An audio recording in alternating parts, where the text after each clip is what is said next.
Querida compañera Atalia, es un gusto saludarla desde usted de la Ciudad de México, que me comentaba su servidora en lo que respecta al estado de Chiapas, correspondiente a la materia de Derecho Fiscal 1 en nuestra Universidad José Vasconcelos.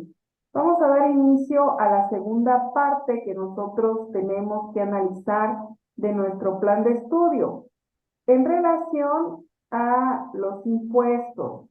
Si nosotros vemos nuestro plan de estudio reflejado, es el monto de un monto de cero. permítanme venir. Voy a tener que conectar. Ok, en nuestro plan de estudio hoy nos toca relacionar qué son los impuestos. Y para ello nosotros tenemos que hacer hincapié en nuestras tecnolecturas que se les proporcionó. Vamos a ver esta tecnolectura que lo tienen a la mano. Los impuestos son un instrumento de mayor importancia con el que cuenta el Estado para promover el desarrollo económico. Como bien usted sabe, nosotros a través de los impuestos como sujetos pasivos tenemos ciertos derechos, contribuciones de mejoras, como dice la unidad 3, para el beneficio de nosotros. Y nosotros contribuimos, como lo dice el artículo 31, fracción cuarta, a este desarrollo económico. Por lo tanto, definición de impuestos son por una parte sustancial los ingresos públicos. Sin embargo, antes de dar una definición sobre impuestos, hay que aclarar la diferencia entre los conceptos de ingreso público, contribución e impuesto. Ingresos públicos. Estamos haciendo referencia a todas las percepciones que tiene el Estado, pudiendo ser estas tanto en efectivo como en especie o servicios. Lo que son las contribuciones, parte también de nuestra planeación, es una parte integrante de los ingresos públicos e incluye aportaciones de particulares, como por ejemplo, pagos por servicios públicos, de donaciones, multas, etcétera. Contribuir, recuerde que es para el beneficio de todos. Y lo que son los impuestos forman parte de las contribuciones y estas a su vez forman parte de los ingresos públicos. Es decir, el género son los ingresos públicos porque es una atribución que tiene el Estado y la especie son tanto la contribución por ser ingresos de la federación que pagamos nosotros como sujetos pasivos. Vamos a tener a la mano, mi estimada Liz, el apunte de la clase pasada. No sé si tiene usted algo del apunte de la clase pasada acerca de 31 fracción cuarta. Constitucional. Artículo 31, fracción cuarta.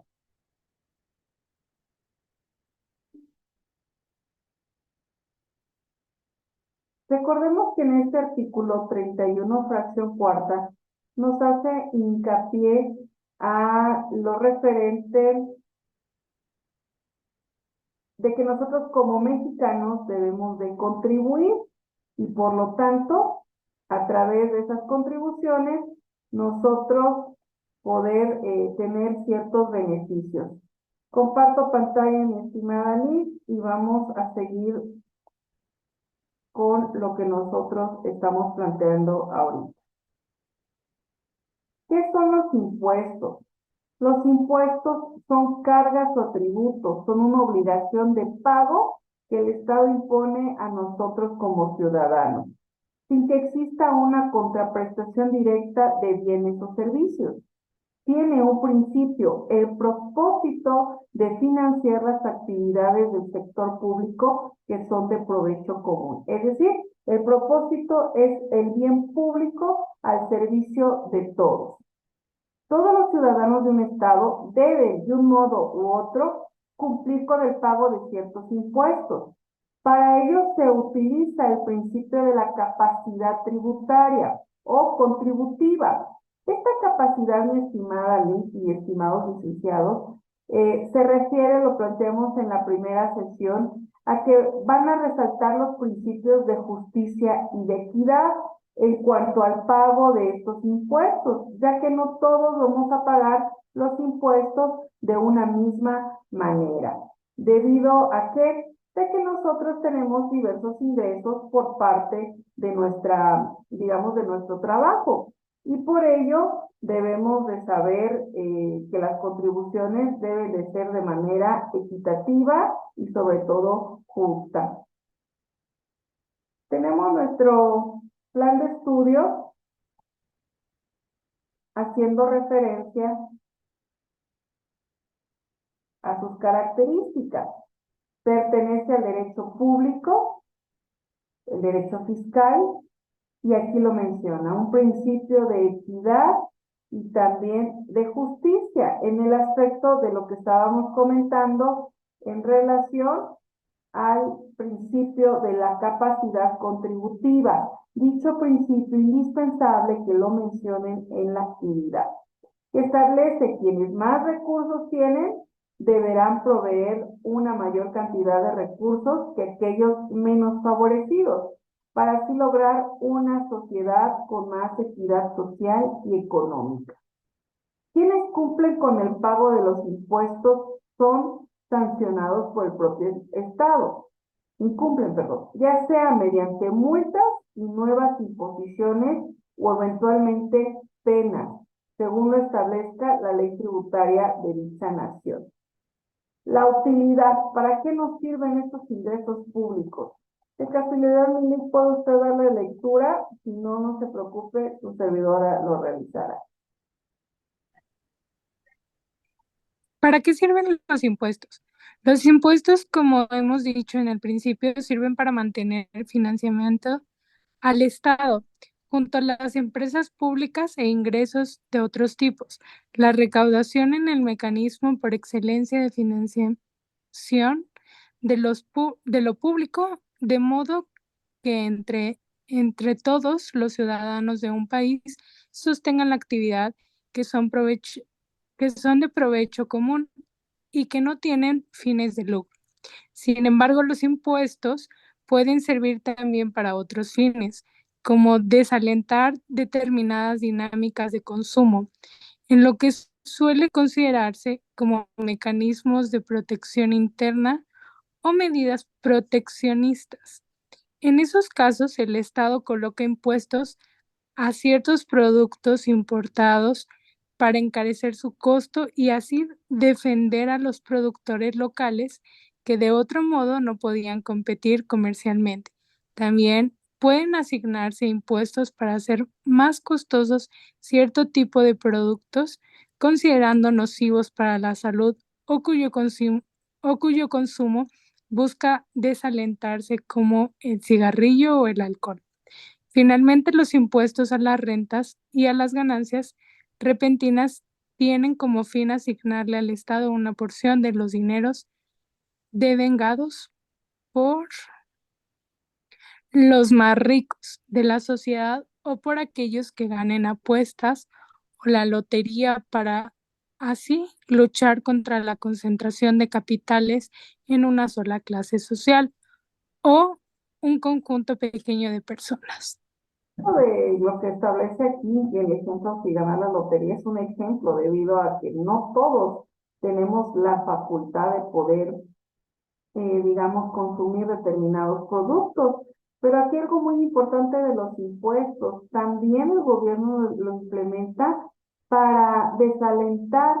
Ejemplo, ¿qué productos usted ha notado que actualmente ha aumentado en el costo de su adquisición y por lo tanto de sus impuestos, y que digamos, se ha aplicado para el no consumo, pero las estadísticas dicen todo lo contrario? No sabemos el mexicano cómo lo obtiene, pero lo tiene.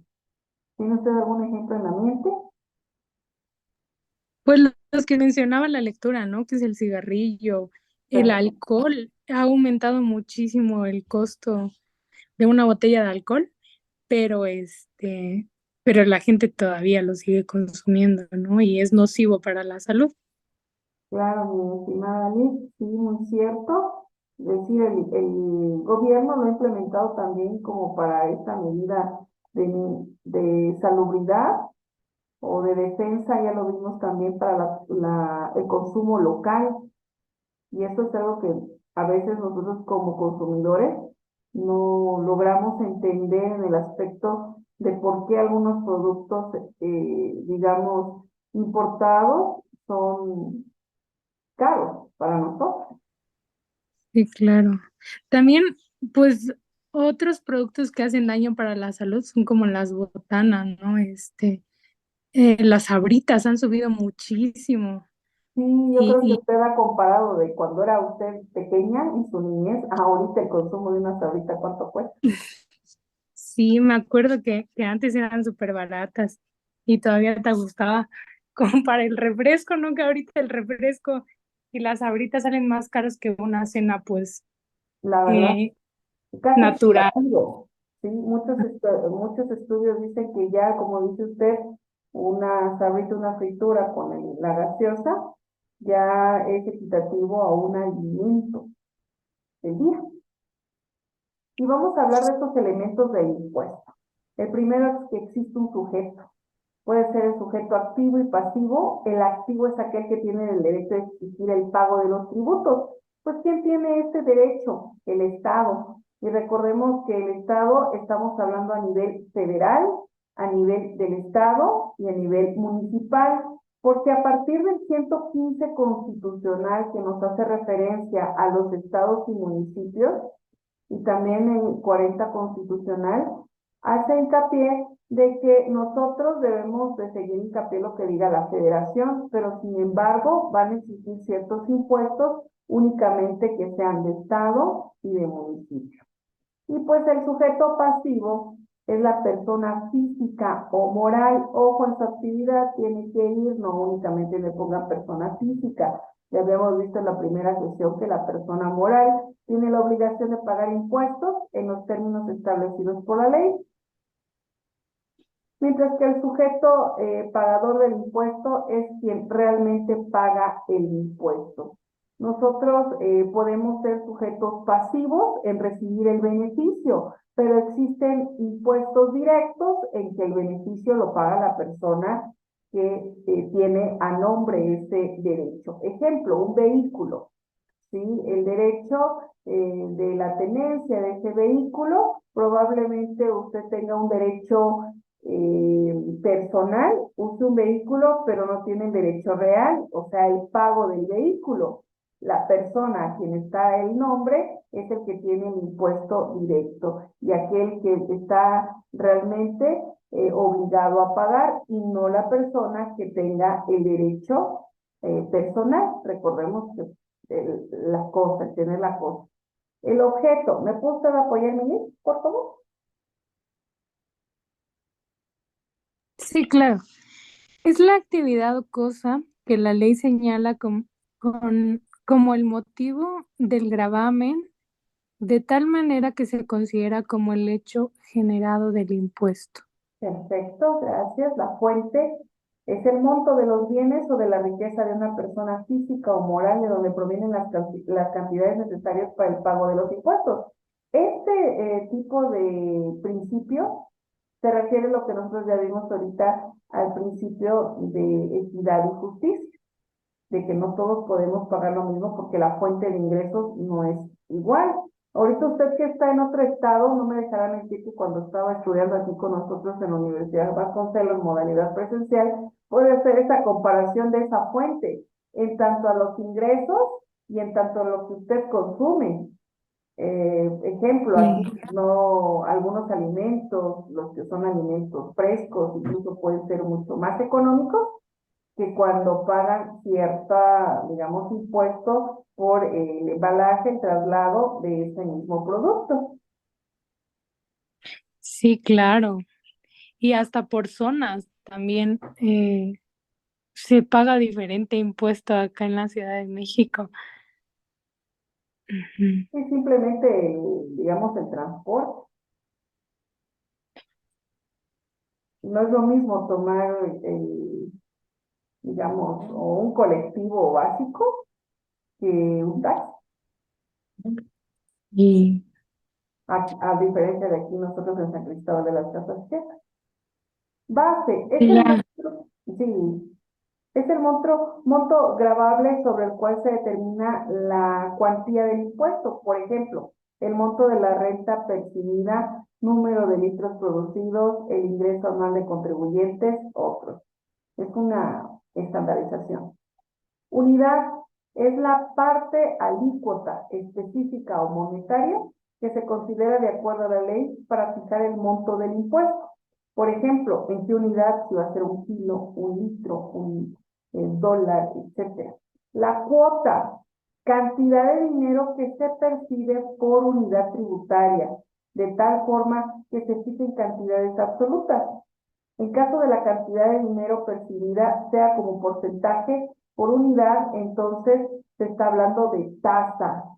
Tasas es un porcentaje y cuotas cantidades absolutas. Esa es una gran diferencia. ¿Sí? La cuota quiere decir, la cuota usted me va a pagar tanto fijo. Y la tasa le voy a dar un porcentaje de ese producto. Vemos un poquito también de fines y efectos de los impuestos. En primer lugar, son los principales funciones de los impuestos.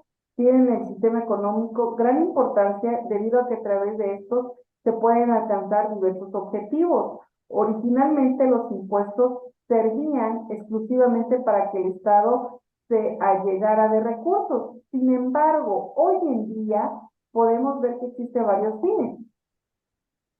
El primero, de redistribución del ingreso. Uno de los puntos fundamentales de un sistema es lograr redistribuir el ingreso, es decir, por medio del principio de justicia y de equidad, poder distribuir los mismos. Vemos también aquí mejorar la eficiencia económica. Para el sistema impositivo es lograr eficiencia económica, lograr si se puede corregir ciertas fallas del mercado como lo son las externalidades.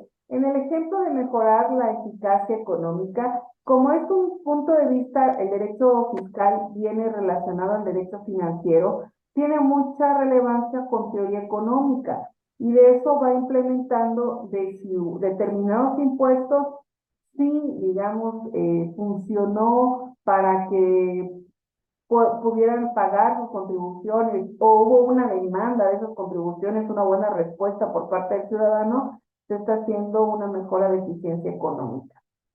Otro punto es proteccionista. Pueden tener fines proteccionistas a fin de proteger algún sector muy importante de la nación, como puede ser, por ejemplo, alguna industria nacional, el comercio exterior, la agricultura. De fomento y desarrollo económico. Recordemos, esto tiene mucha relación con el artículo 25 constitucional. En el 25 constitucional me habla de la competitividad. Y ejemplo, ¿qué es la competitividad? Que el trabajo que usted realiza por el que realiza su servidora, estamos compitiendo laboralmente y a través de esa competencia se generan los impuestos y con ello hay un desarrollo económico. Efectos de los impuestos. Primero, la recuperación. Y se divide en la persecución, traslación e incidencia. ¿Me puede apoyar, mi estimada, qué es la percusión, perdón? la repercusión se puede dividir en tres partes: percusión, traslación e incidencia. La percusión se refiere a la obligación legal del sujeto pasivo de pagar el impuesto. La traslación se refiere al hecho de pasar el impuesto a otras personas. Y la incidencia se refiere a la persona que tiene que pagar realmente el impuesto, no importa que ésta no tenga la obligación legal de hacerlo. De esto se desprende que la repercusión es una lucha entre el sujeto que legalmente tiene que pagar el impuesto y terceros.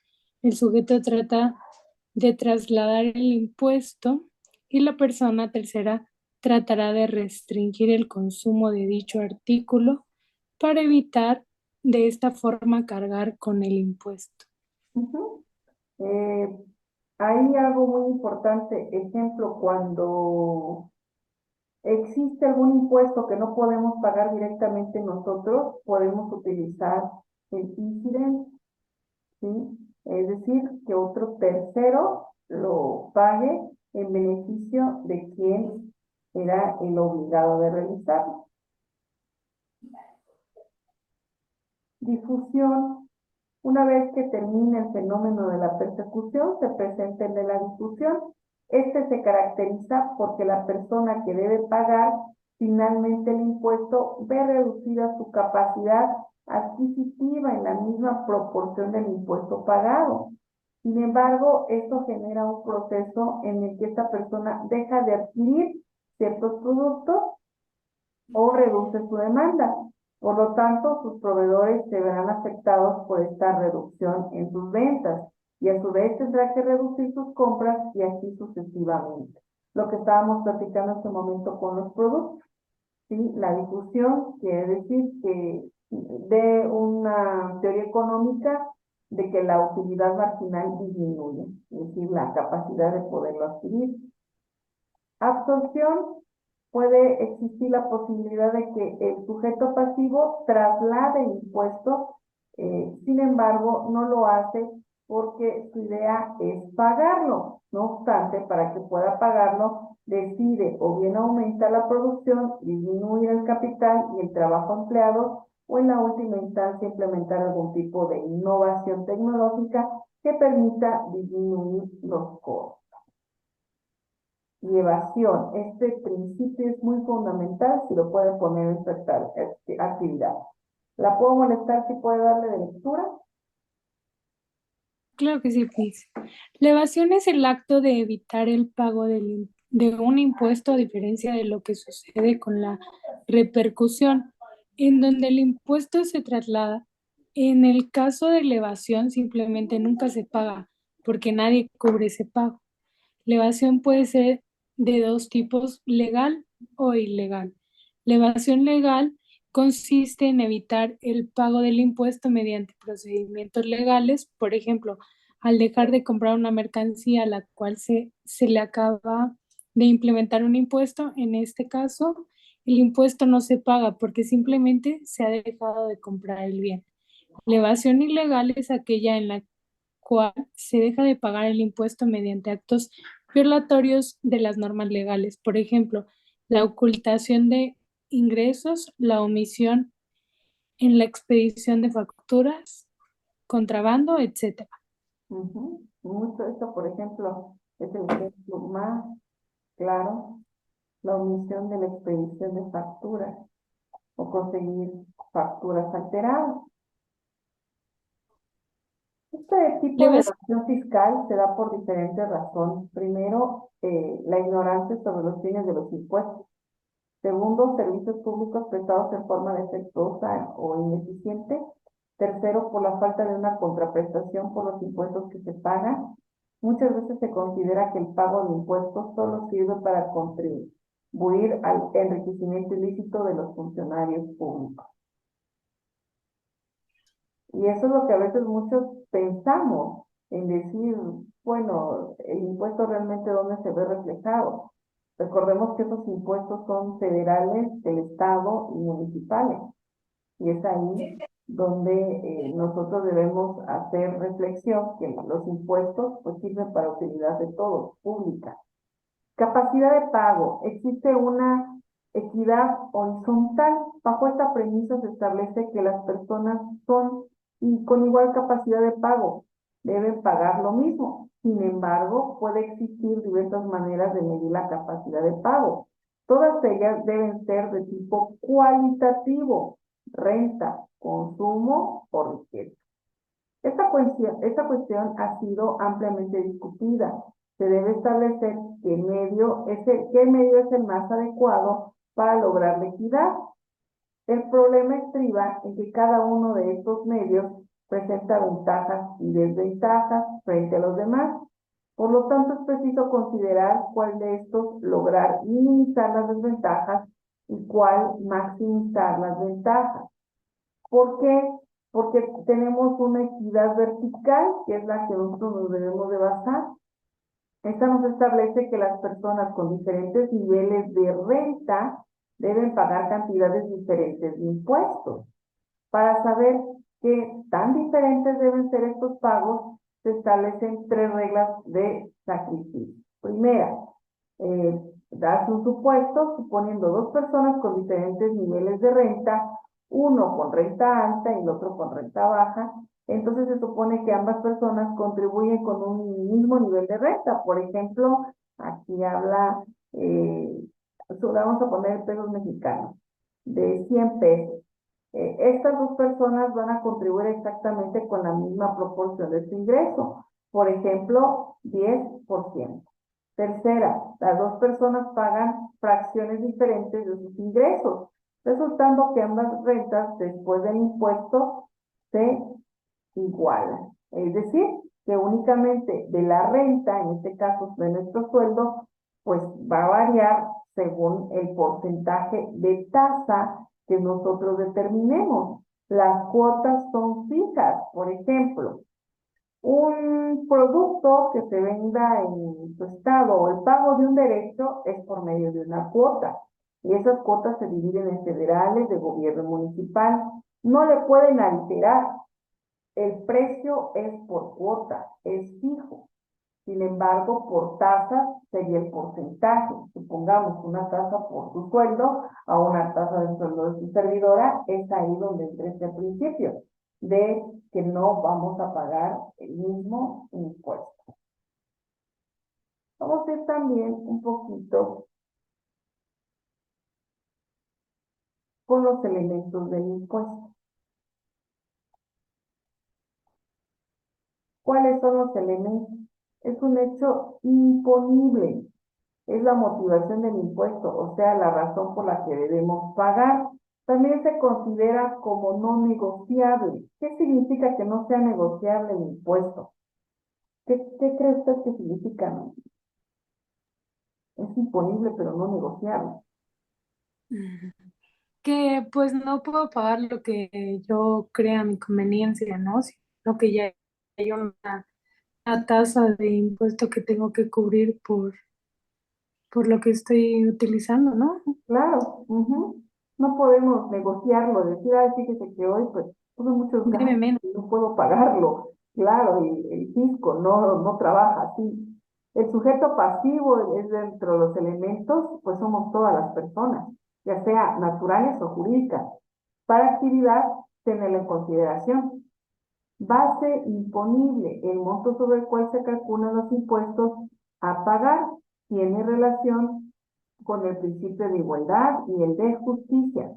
Tipo de gravamen, la proporción o porcentaje que se calcula, dependiendo del caso, mediante fórmulas que rigen como cuánto corresponde a pagar. Y cuota tributaria, es el monto a pagar por motivo del impuesto. Vuelvo a repetir, cuota, una cantidad, un monto específico determinado. Vamos a nuestro código fiscal.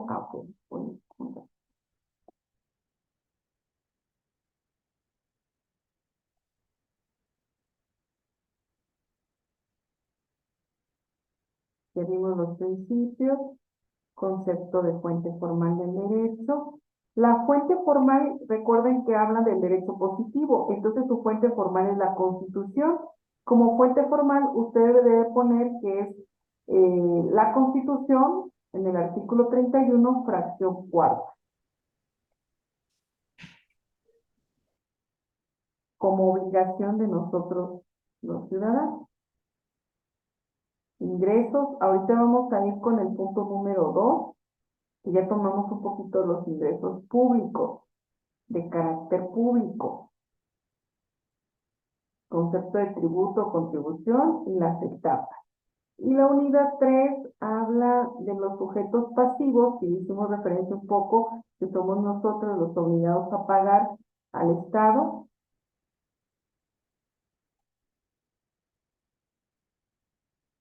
Y viene su actividad final.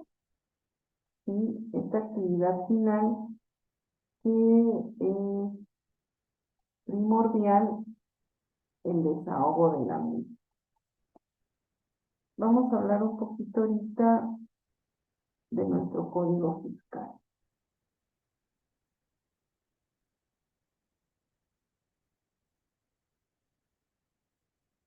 Si tiene usted dónde apuntar, es importante los siguientes requisitos, que son principalmente la clasificación de las contribuciones en el artículo 2. Esta clasificación de contribuciones nos hace ver que son los impuestos, aportaciones de seguridad social, contribuciones de mejoras y derechos. Esa es la clasificación de nuestras contribuciones.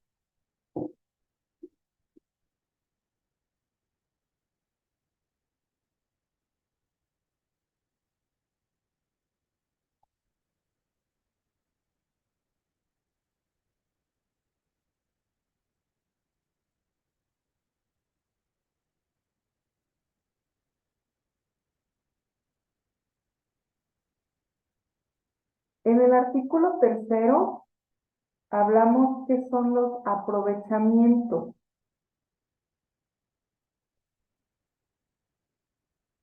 Que son los ingresos que percibe el Estado por funciones de derecho público, distintos de las contribuciones, de los ingresos derivados de financiamiento y de los que obtengan los organismos descentralizados y las empresas de participación estatal.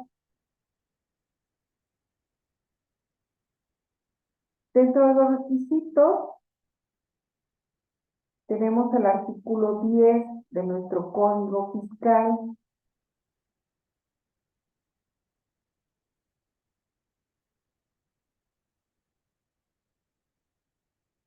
como domicilio fiscal. Importante el domicilio fiscal.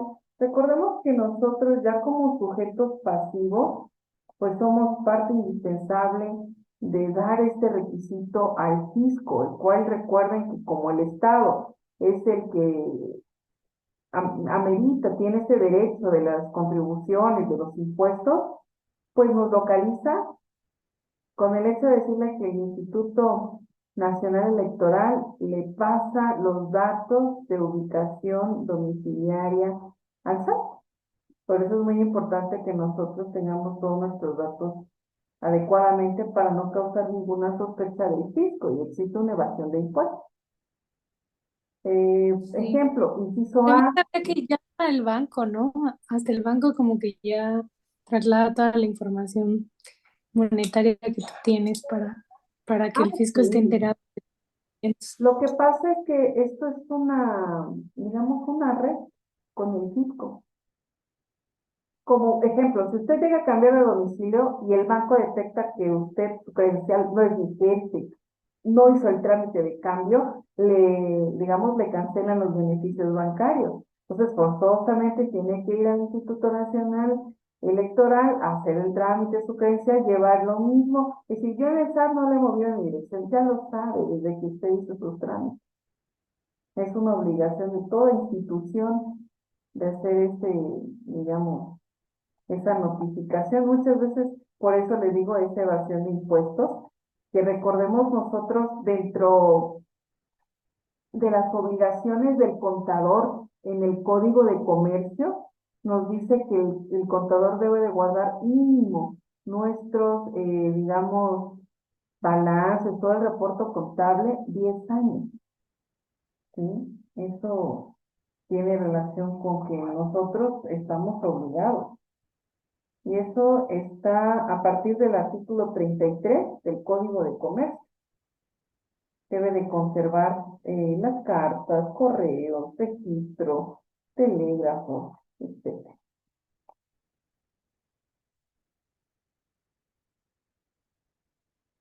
Vamos a ir al domicilio fiscal. Ya vimos que se realizan, cuando se realizan actividades empresariales el local en que se encuentre el principal asiento de sus negocios, cuando no realicen las actividades señaladas en el inciso anterior, el local se utiliza para el desempeño de sus actividades y únicamente en los casos en que las personas físicas realicen actividades señaladas en los incisos anteriores o cuente con un local, será su casa habitación. Personas morales, sean residentes en el país, el local en donde se encuentre la administración principal del negocio, y el inciso B, si se trata de establecimientos de personas morales residentes en el extranjero. Tenemos ya el 10, el artículo 18, derechos y obligaciones del contribuyente.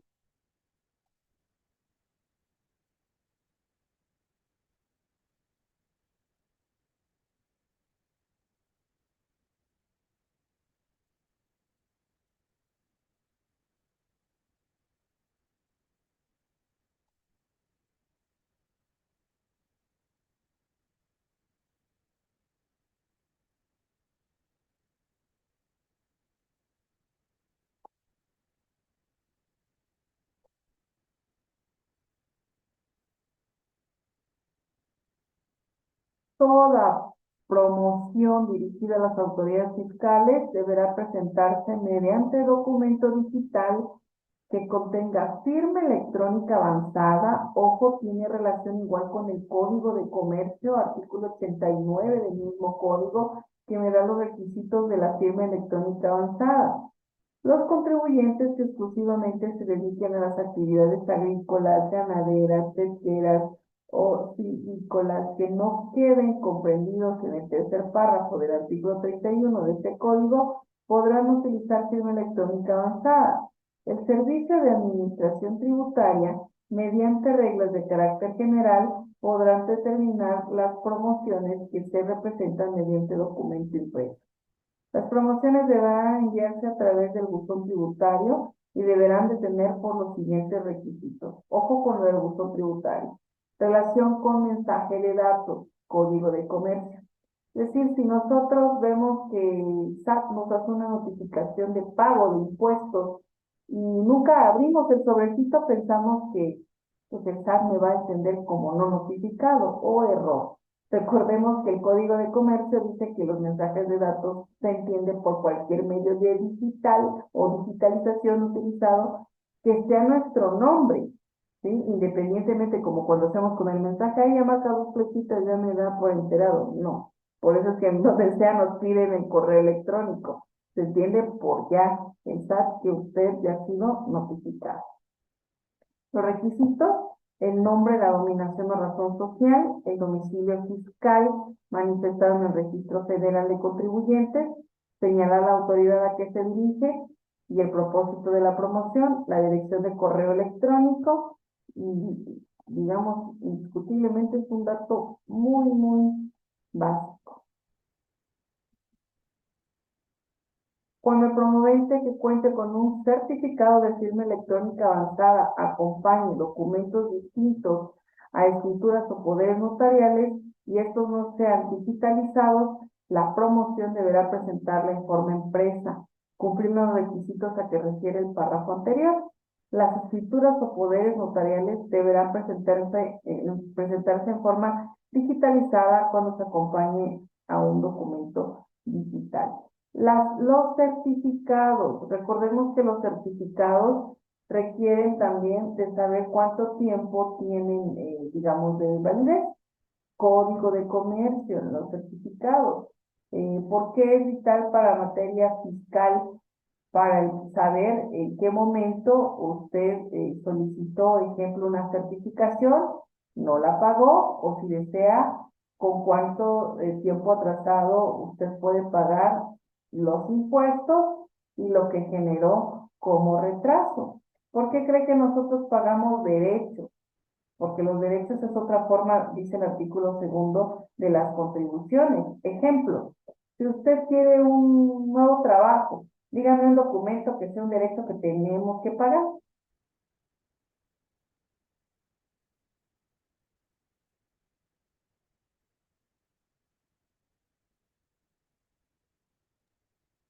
también podría ser como ejemplo el que yo pague un impuesto sobre la renta si vendo una propiedad, ¿no?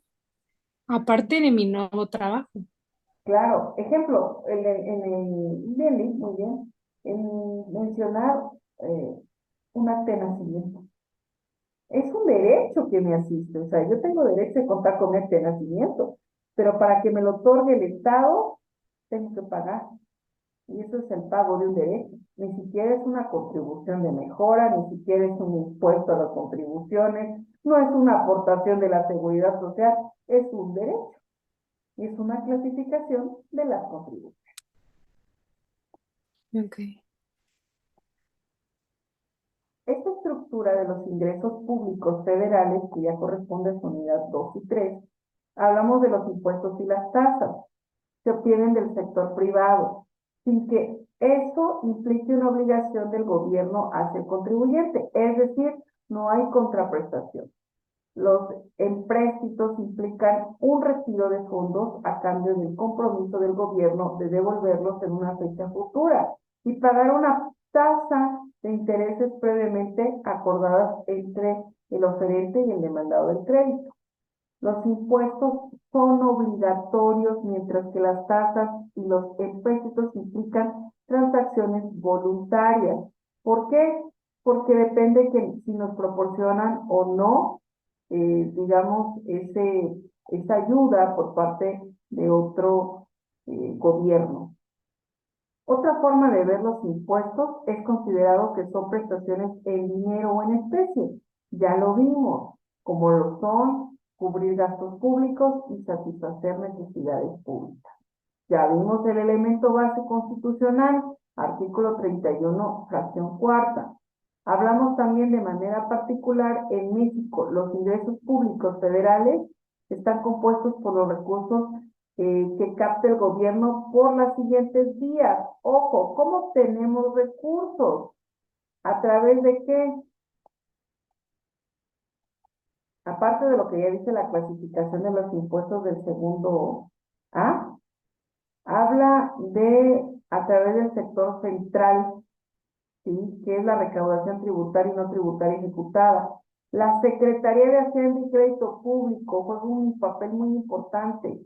Los diversos organismos y empresas paraestatales. Paraestatal significa para el servicio del Estado, como Pemex, Comisión Federal de Electricidad, el INS, etc.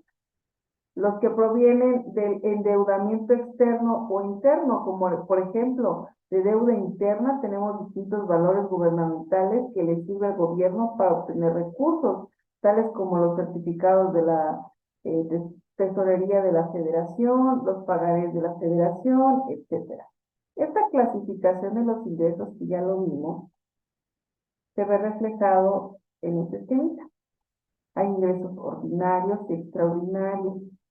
Los ordinarios existen los corrientes, también clasificados ingresos de capital, el gobierno federal, en tributarios y no tributarios. En tributarios están los directos, como el ISR, el impuesto al activo, los indirectos, el IVA, el impuesto al comercio exterior u otros.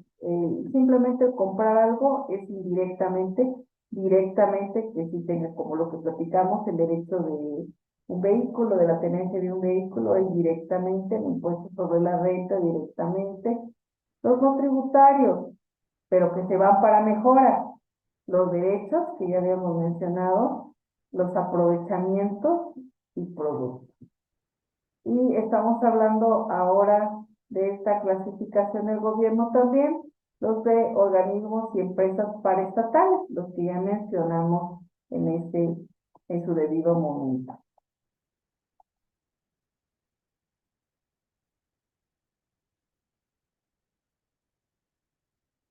¿Cuáles son los ingresos ordinarios? Provienen de la actividad fiscal, como la recaudación del impuesto al valor agregado, el impuesto del ICR. Estos son los respecto a los ingresos corrientes, Los ingresos corrientes se clasifican en dos grandes, se obtienen a través del gobierno federal, y ya lo vimos, la Secretaría de Hacienda y Crédito Público, y de las empresas.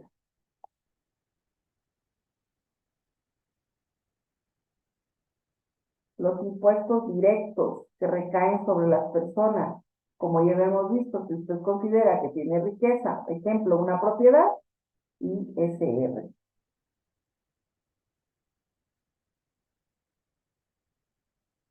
IVA, los derechos, que ya mencionamos, en los productos, todavía no habíamos hecho hincapié. Son contraprestaciones que recibe el Estado en sus funciones de derecho privado, así como el uso, aprovechamiento o enajenación de bienes de dominio privado. Principales productos se obtienen por explotación de tierras y aguas, artículo 27 constitucional, a través de lo que se refiere al pago de la expropiación, se refiere al pago de impuestos también. Arrendamiento de tierras, enajenación, intereses de valores, utilidades y la lotería nacional, como son algunos ejemplos de estos productos. Por mi parte ha sido todo, mi estimada licenciada. ¿Alguna duda respecto a su actividad final? No, todo muy claro, gracias. A usted, Lili, de verdad, por estar atenta en toda la sesión, le agradezco. Realizar incluso un comentario en foro del mismo, pues recuerde que eso se valora. Estimados licenciados, también realícenlo. Recuerden que su servidora valora el comentario en foro, su actividad. Y principalmente también los invito a ver estas sesiones. Y mi estimada compañera y cuasi licenciada Atalia, espero poder trabajar en otra materia en conjunto. Gracias, igualmente. Bueno, recuerda que la base de la actividad es fundamental y muchos de esos artículos son los que tratamos. Tenga una excelente noche. Muchísimas gracias. Bye. Bye.